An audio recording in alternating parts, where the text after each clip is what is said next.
Powerhouse, as it's going to be called. Yeah, it's going to be brilliant for Birmingham as a whole. I think it will bring other sports, NFL coming to Birmingham, which would be brilliant, and then obviously the jobs that it's going to create. My uncle, he actually helped organise the first ever Invictus games back in 2014. He actually shared an office, bizarrely, with Prince Harry.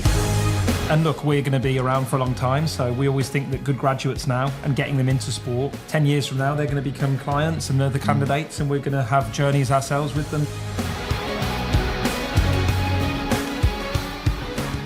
Well, welcome to the Deal Room Sport with Sporting Group International and Sporting Jobs. And it's a Sporting Jobs special on this episode. So we've got Harry, as per usual.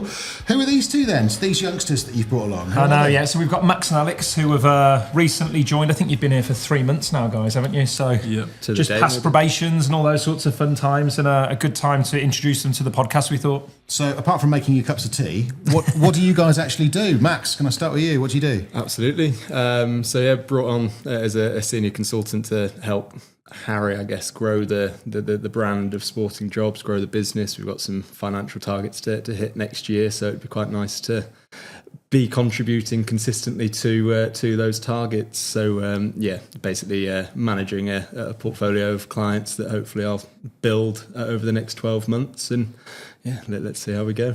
Is your role similar to that, Alex, or? Yeah, it is pretty similar to what Max has just explained. Probably a little bit different to these two, as where I play rugby, so kind of that's my background, and with these two footballers. It's very similar, but probably trying to target rugby a little bit more than what these two have or would have. I was going to say, it must be interesting for you both working in sport, because obviously you've had quite big backgrounds in terms of playing sport, haven't you? I mean, Alex, you're a pretty high-level footballer, weren't you? Sorry, Max. That's okay. Getting confused between my sports. Alex, you were a big rugby player. Max, you were a big footballer. Tell us a little bit about that then, guys. Yeah, so I played football from early age, portfolio of clubs, as others might call it a journeyman. It's on my mind when you said portfolio, Yeah, so started out young. Wolverhampton Wanderers was the first club I signed for. Moved over to Shrewsbury Town for my early teens, if you like, before ultimately being dropped at the end of the day. And then, sport then took me all over the place. Got to see all sorts of places in the world, which was nice as a result. Qatar being one of the more kind of bizarre places to throw out there. But, found myself kind of working after that when football didn't quite work out the way I wanted it to, but still get to play alongside work now, albeit at a lower, potentially more enjoyable level. Fair enough. And you can tell Alex is a rugby player because he's the only one not on a cushion on those stools, so he's a big lad. Yeah. So tell us a little bit about that, Alex. I started off in my hometown of Walsall. Started when I was 14. Went all the way up to the first team, broke in when I was about 17, and then ended up breaking my leg when I was about 21. And then when recovered from that, moved there because of work. I was working in Bromsgrove, so ended up playing for Bromsgrove in the National Leagues. Got all the way up to National 2. Some very, very long journeys up north, the other side of Newcastle and things like that. Wow. And then kind of moved back to Walsall, where I still play as an old man, as I get called, regularly on a Saturday. So, yeah. I can see the greys, nothing on me just yet, to be fair. How have they settled in then, Harry? Has it been? Which is a little bit awkward with them sat next to you. But, and then both massive as well, which doesn't help. So, they've been brilliant. And I think, look, we wanted to continue on the sort of success that we've had over the last couple of years, really, and try and really highlight some really stellar hires. Of which both have come in and done exceptional. I think we're going to look to, over the next sort of 6 to 12 months, really find our specialisms. I obviously operate quite heavily in football. But, Max, in his background and his recruitment experience, has led to really senior appointments. Alex has got a really great background in generating new business and building client bases. So again, I think maybe we'll steer towards those sorts of areas. But as a team, fantastic to have more men on the ground, as it were, that support people like Lucy and Altab in our team. So we're growing steadily, which is always nice. And you've been busy recently as well. I know you always say it's really important to get out and about and kind of meet as many people as possible. A few trips out, Wembley being probably one of the biggest ones for the UCFB Careers Fair. Tell us a little bit about that event. Yeah, again, I've said it before, but we love to get out and see people and meet people and also visit amazing stadiums. We had a Wembley Stadium tour, which was really nice, and Ash from the team there helped set that up for us. I think from us, we've spoke quite a while now that we want to get out and meet people, but also if we can go and see graduates and understand the trouble that they're having maybe getting into sport, you learn the other side of things really, as in, okay, what does an application process look like to you? What are you finding that maybe from a recruitment angle, what's good, what's working well, what's not working well? If you've used an agency in other areas, what are they doing well? What are they doing poorly? And look, we're going to be around for a long time. So we always think that good graduates now and getting them into sport, is pivotal to the industry's growing, but also 10 years from now, they're going to become clients and other candidates, and we're going to have journeys ourselves with them. So no, it was lovely to meet lots of interesting and excited grads looking to get into sport. Max, what kind of questions are graduates coming out? What do they want to know at the moment? I think the main question everyone was asking, well, the majority of the students are asking, was how do I actually stand out in this industry, in this market? It's always a difficult one because you're in a room full of students where in 2 years, 3 years time, when they come to graduate, they're going to be competing against all of those students in the room, maybe let's say 1,000 of them. Yeah. All for the same opportunities. And how do I stand out amongst the crowd was really the key thing that everyone wanted to find out, basically. And I think the key thing for those students is to get experience where others maybe aren't. I spoke to one lad called Jack, really, really quite an impressive individual. He'd only just started his degree, year one. And already he's kind of out there volunteering. I think he was a media assistant for Dulwich Hamlet in Isthmian League. Just voluntary work, matchday kind of media, that sort of thing. But he's really keen on a career behind the camera, and on his own initiative, kind of gone out there, found an opportunity, and it's kind of finding those opportunities that I think will really stand someone like Jack apart when it comes to finding a full-time role. Now, there's a lot of time between now and when he's got to kind of get on the job market properly. He's got 3 years of university to get through first. But that being said, what he's doing is such a good way of building a portfolio up already of this is what I've done, this is where I've done it. And at the end of the day, it's still real work, it's still real experience. You might not be getting paid for it, but it's still real. Therefore, you're building your CV up whilst other people are maybe just out on the lash enjoying university life. And don't get me wrong, you can have a balance, you can do both, but I think making sure that you are doing something extracurricular that is going to make you stand out in 2, 3, 4 years time, whenever that might be, it is really the kind of the key. And I think that's what most students were wanting to know. I think just touching upon that as well, if we've all just spoke about sort of our playing career and playing football even for a hobby or those sorts of things. If you look at the football pyramid or even the rugby or cricket pyramid, there are so many sort of regional clubs that are maybe really struggling financially, struggling from a commercial perspective. And I always say to these graduates, if there's a commercial director that you see on LinkedIn that's at a local club, why don't you reach out to him and say, look, in a couple of years' time, I want to be a commercial exec at a football team, rugby team, cricket team. Can I come and do some work for you in a voluntary capacity? Can I, you've got some assets, you're looking for perimeter boards at your cricket ground. Can I try and sell a few? Can I come and shadow you in a couple of meetings? Can I do this sort of thing? Again, when it comes around to that application process, if we've got 300 CVs on this table of all graduates with fantastic degrees and honours degrees from really reputable unis, you're probably going to look at that candidate that's gone, well, actually, in my own time, I've been commuting to Sutton United in the Midlands, where I play. What a great football team. And I've been working within their commercial department with a guy that's been doing their commercial teams. We've had some successes. We've put networking events on. We've created X amount of money. And as a result of that as well, I've actually also seen the opposite side of the football team, ticketing, retail, all these different things. You're going to go for that candidate, aren't you? Yeah, because he's got a bit of learned experience, but he's also shown initiative by going, right, I'm gone out of my own time and money and expense to go and learn about it. So that was kind of our message to everyone, wasn't it, from the meeting? Yeah, definitely. Alex, I can see you nodding along to that as well. Is that the sort of best advice then that you would give people, just try and build those experiences? Yeah, 100%. It's kind of standing yourself above everybody else. A degree against a degree isn't kind of there's no kind of determination between which one you're going to pick. It's kind of toss of a coin between that. But if you, like the guys have said, with kind of commercial, get into a club. I mean, if you going into a marketing role, just making a blog or kind of reviewing the matches in the Premier League on a website, or kind of like a podcast like this. Really, it's something that just kind of stands you above everybody else. Just one final thing on that as well, and hopefully you'd both attest to this, but good senior people in the sports industry are so giving of their time and very generous with their time. And I always think if there's graduates out there that are really maybe have an aspiration to be in quite a niche area or sport, by reaching out to good people that you see on LinkedIn or in your network or at networking events and say, look, I attended this event. I saw that you were there. Could have picked your brain on a call for 10 minutes, 15 minutes.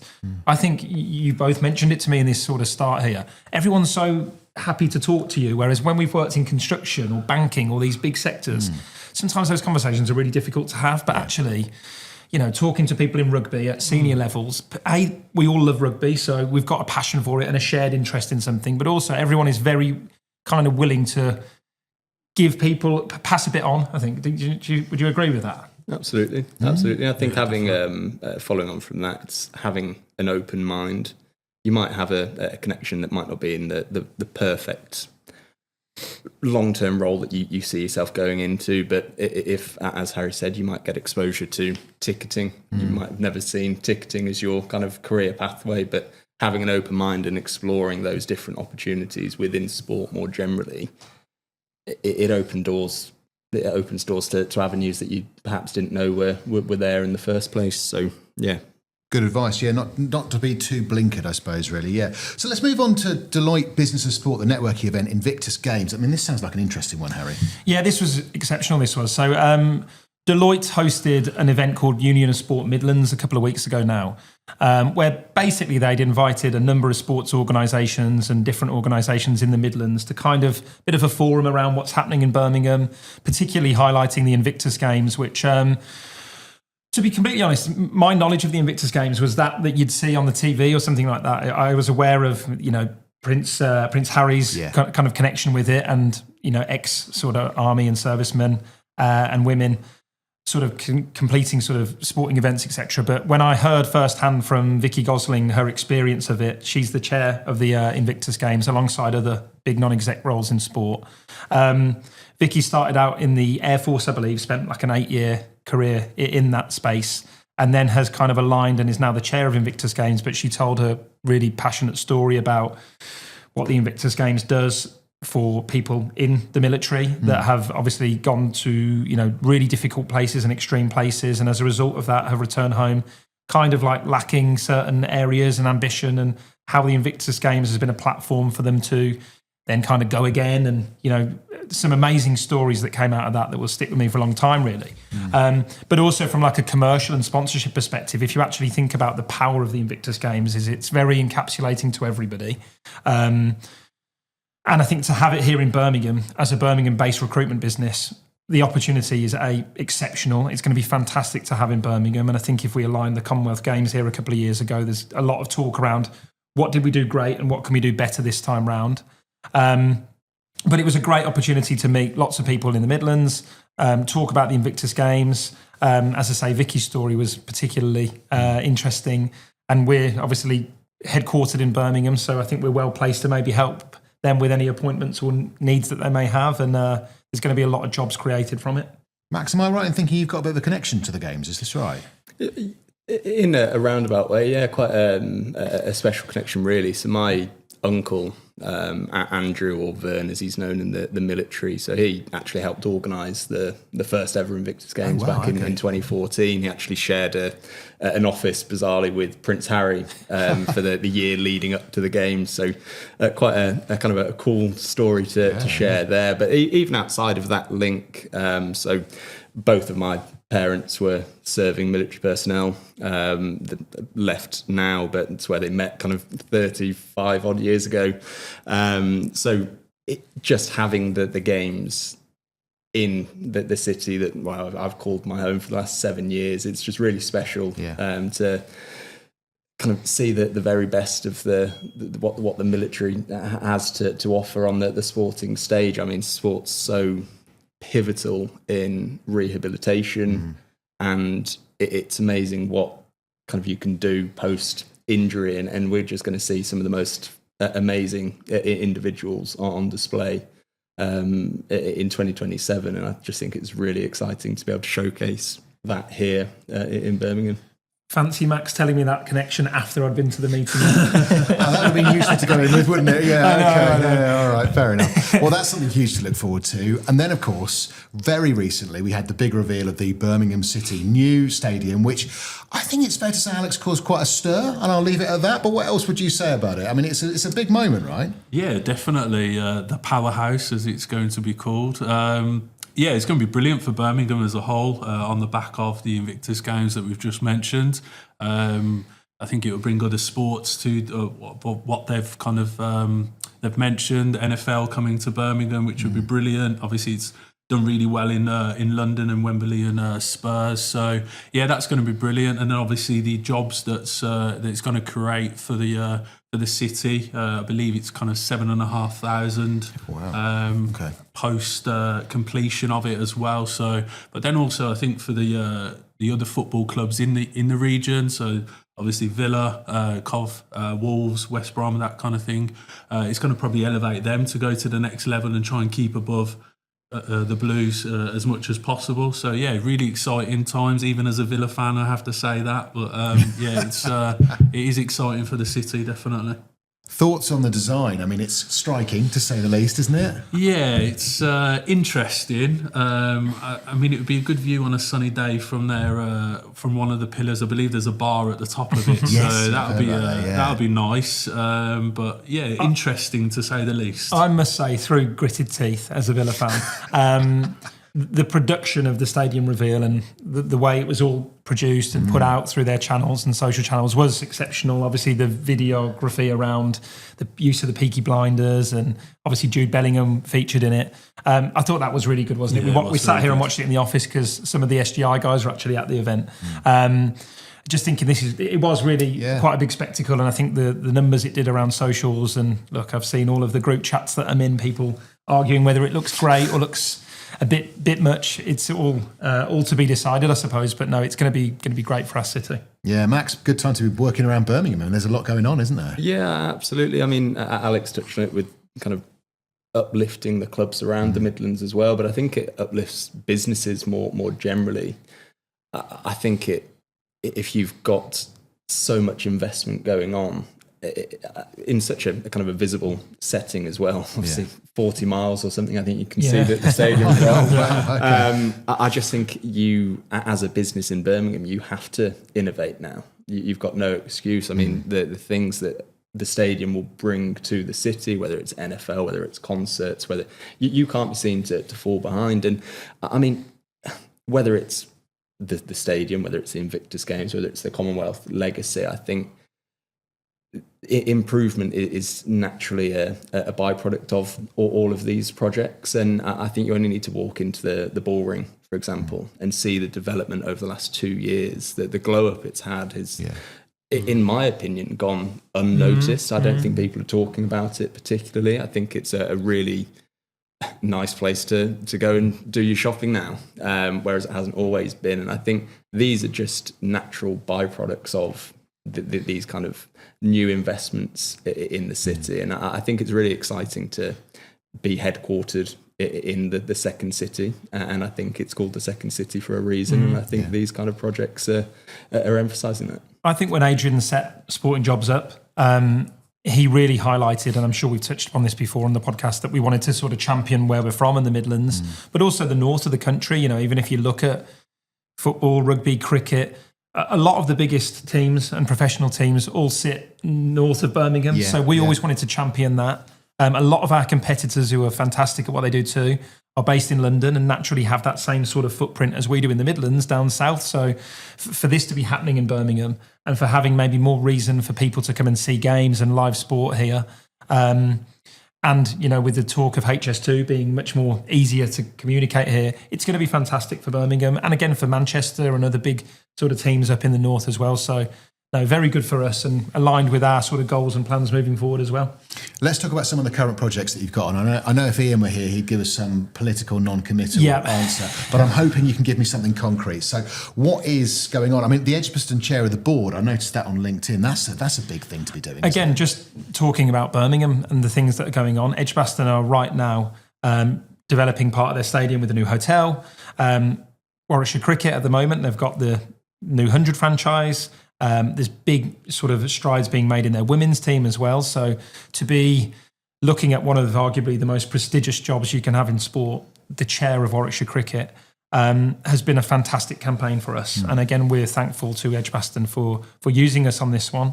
I think we're really well placed with it, given where we're based. You know, we get to meet candidates face to face and we're 5 minutes from the stadium. So that's always helpful.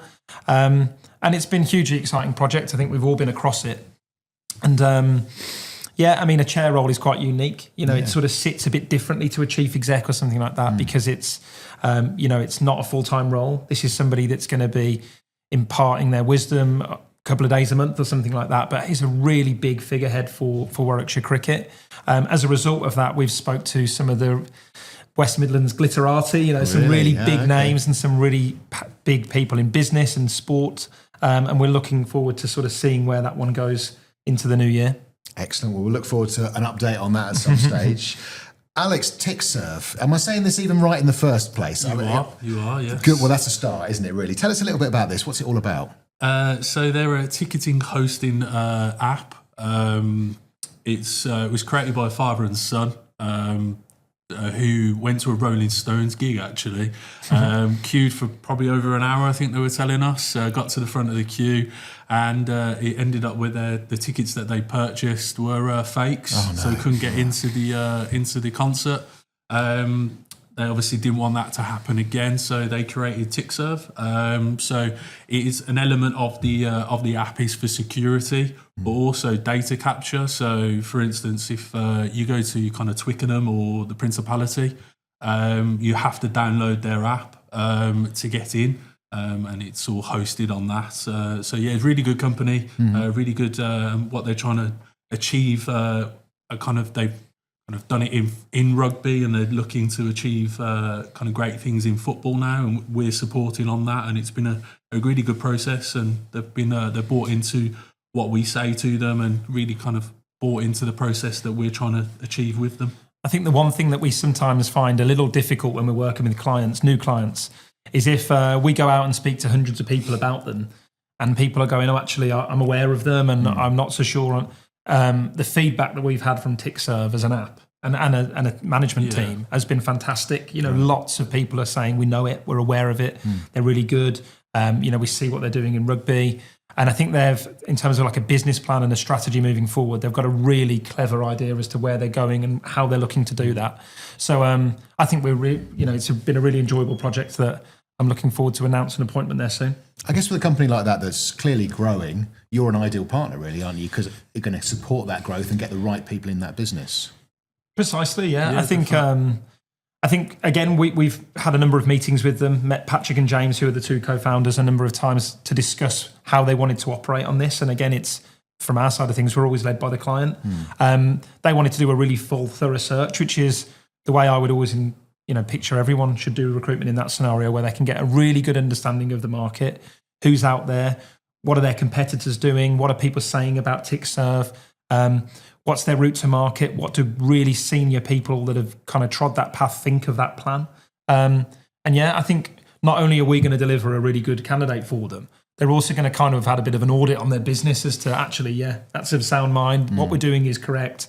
The path we've kind of gone down has worked and is proving fruitful. So fingers crossed it's gone well, hasn't it? Yeah, definitely.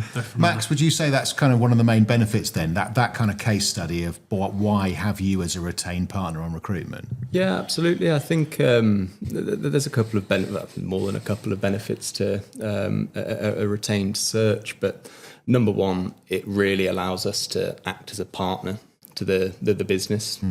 It stops recruitment being kind of transactional. We are there to support. We're there to challenge their thoughts at times. I don't know if you've ever reviewed a load of CVs, but you can get quite blind to what's good and what's not. It just looks like words at the end of the day. So if we feel off the back of a candidate interview that we've conducted that actually the client, let's say tick server, are not seeing the qualities that candidate possesses, we can really challenge that and go back to them with justification as to, right, we spoke to X number of people here. We've got the data as to what our search looks like.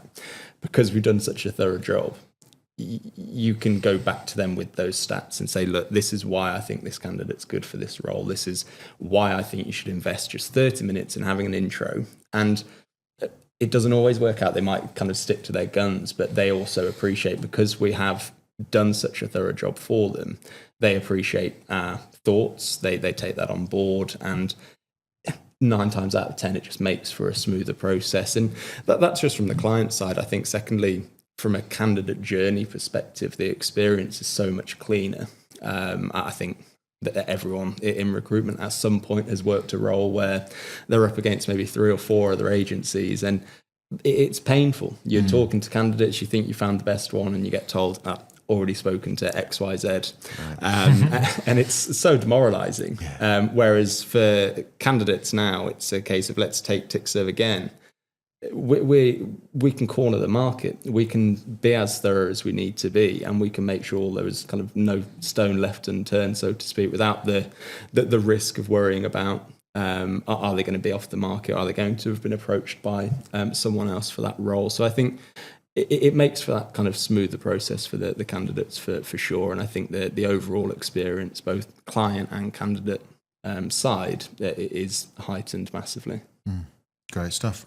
Anything to add to that, Harry, before we wrap? No, I think, again, just kind of echoing Max's points there. If you were to imagine that we were recruiting on behalf of Tottenham Hotspur, if you were to go out and speak with candidates and go, we're representing a football club in London and they've got a big stadium and, they might have won a trophy last year. Well, actually, having the confidence going, we're working with Tottenham, we've been to see them, we've looked the commercial director in the whites of his eyes and he's told us that he's looking for this, this and this. We're aware of their success in Europe. We've been to see them. We're aware of now what that means to them in terms of commercial revenue for the Champions League. And this is the route that they're going on. From a meeting and having that security of a client, you get so much more and an understanding that's far greater than a piece of paper at times. And then equally, when you're going back to your client, from that meeting, you can go, okay, well, we've sent you CVs for Harry, Max and Alex, and you've asked to see Alex and Max, but I'm telling you now, you've got to see Harry, because from the meeting we had, we're really confident that you're going to kind of align with that and look past and beyond the CV. So I think, again, when we get that commitment from a client, it allows us to have that commitment when we're out in the marketplace. And as a result, everyone sees better and probably more efficient results. You're going to have some Palace fans with pitchforks outside your house soon. Yeah. Big club in London. I don't know why I picked Tottenham, I'm sorry. Yeah. Oh dear. I think something that's come up quite a lot when we do talk about the job market in sport is that it looks like jobs are getting more and more kind of specialists, certainly at the top level as well, whether that's on or off the pitch, that people are really sort of narrowing down on that. I mean, we're seeing sort of set piece coaches in football, throw-in coaches, all sorts. So go on, let's give us some predictions that, again, could probably age quite badly, but I love that kind of side of things. What crazy job roles do you think we're going to start seeing that are perhaps even more niche than you might have imagined? I think we're definitely going to see AI type roles. Oh, okay. So like a head of AI that could be on or off the pitch, by the way, but everyone's going to begin to use these AI softwares that I've seen ones in football data already that will calculate far more sort of technical little areas in sport and on the pitch and off the pitch. So I think that there will be head of AI at Arsenal Football Club before we know it. That'll probably be my one. Oh, well, we'll look forward to seeing that. Alex? I'd probably say kind of like a kick-off coach or something. Yeah. I mean, if it kind of creates you, 5 goals within a season. It's all about percentages, isn't it? So yeah, I'd probably say a kick-off coach. I like that one. Maybe, Yeah, I do, maybe yeah. even a throwing coach or Yeah, something. we've, like we've that. seen not? throwing coaches. Yeah. Liverpool Yeah. have got a throwing coach, and I think they report to say that as a result of this throwing coach, that their throw-ins are 70% more successful. They keep the ball, they retain the ball as a result of it. So again, over the course of a season, if that's worth 3 points, it's worth a salary on the not? payroll, isn't it? Surely, if you're looking at a throwing coach, you could go for Rory Delap straight away. Don't you? Yeah, He's 100%. number one choice, right? 100%, Every time. 100%. Max, any jobs? Yeah, no, to be fair, I was going to say something along the lines of a kick-off coach. I mean, I saw a video the other day about kickoffs just being launched into the corner, a bit American football style, okay. like get the Maybe a yards high in block. and kind of go and corner them in. But whether or not I think that's a bit too Sunday league to be implemented in the Premier League, I don't know. But like Alex said, if it gets them 5 goals a season, the likes of Burnley or someone like that stays up as a result of it, then who am I to argue? Interesting. Okay, well, look, if you want to find out more about the guys and connect with them as well, you can find them on LinkedIn, search Sporting Group International and Sporting Jobs, and we'll catch you on the next episode. Thanks, gents. Ed, thank Cheers, you. Ed. Cheers, very guys. much.